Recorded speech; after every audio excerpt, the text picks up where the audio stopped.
Sate terakhir untuk preman. Bara api di panggangan sate milik Pak Joyo menyala merah di tengah malam yang lengang. Bau daging yang terbakar perlahan bercampur dengan asap tipis menguar di gang sempit kawasan Pasar Malam Surabaya.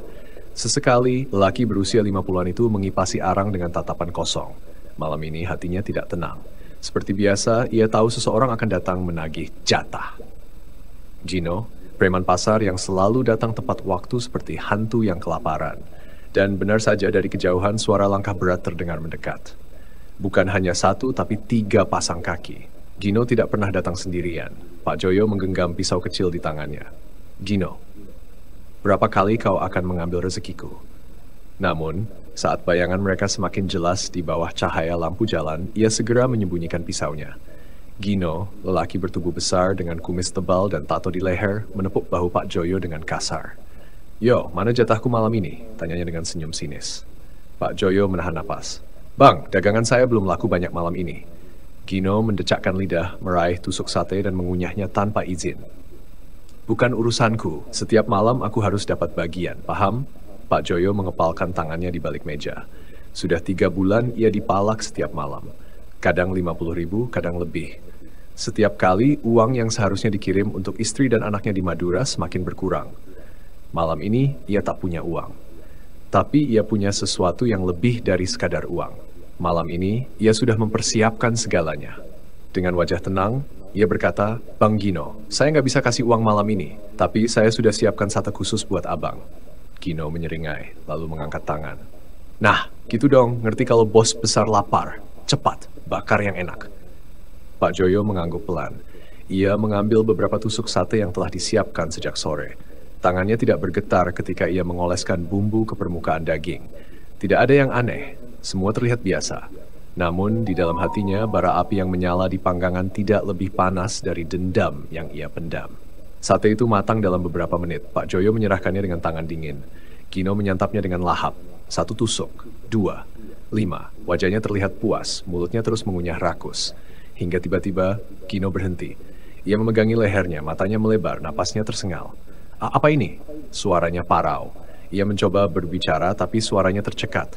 Ia terbatuk keras, mulutnya berbusa, anak buahnya panik. Bos, kenapa? Bos! Pak Joyo tetap berdiri di tempatnya, menatap tanpa ekspresi. Pak Joyo, Gino merintih, tubuhnya ambruk di tanah. Tangannya mencakar kerah bajunya sendiri, seolah berusaha mencari udara. Dadanya naik turun cepat, ia tersedak kejang-kejang, lalu senyap. Preman besar yang selama ini menindas para pedagang kecil kini tergeletak tak bernyawa. Anak buahnya menatap Pak Joyo dengan ngeri. Apa yang kau lakukan? Pak Joyo hanya menghela napas panjang. Sate terakhir untuknya, sama seperti upeti yang ia tagih dariku tiap malam. Mereka ketakutan. Salah satu dari mereka mengangkat tangan, Kiket pergi dari sini. Lalu mereka kabur, meninggalkan jasad bos mereka yang membeku. Pak Joyo meraih apron bututnya, melepaskannya perlahan. Ia tahu malam ini adalah malam terakhirnya di tempat ini. Esok pagi, gang ini akan menjadi lebih tenang. Tapi ia tak tahu apakah ia masih akan melihat matahari atau tidak. Ia menatap langit. Asap sate terakhirnya melayang ke udara, membawa dendam yang kini telah padam. Malam itu, pasar kehilangan 1 preman. Keesokan harinya, pasar itu terasa lebih damai. Tidak ada lagi preman yang datang menagih uang. Tidak ada lagi pedagang yang gemetar ketakutan. Orang-orang berbisik di antara lapak-lapak mereka. Pak Joyo yang melakukannya? Dia pahlawan. Namun tak lama kemudian polisi datang. Pak Joyo tidak melawan. Ia menyerahkan dirinya dengan tenang. Saat borgol melingkar di tangannya, ia hanya tersenyum tipis. Salah satu pedagang mendekatinya, seorang ibu tua yang sering menangis setiap kali dipalak Gino.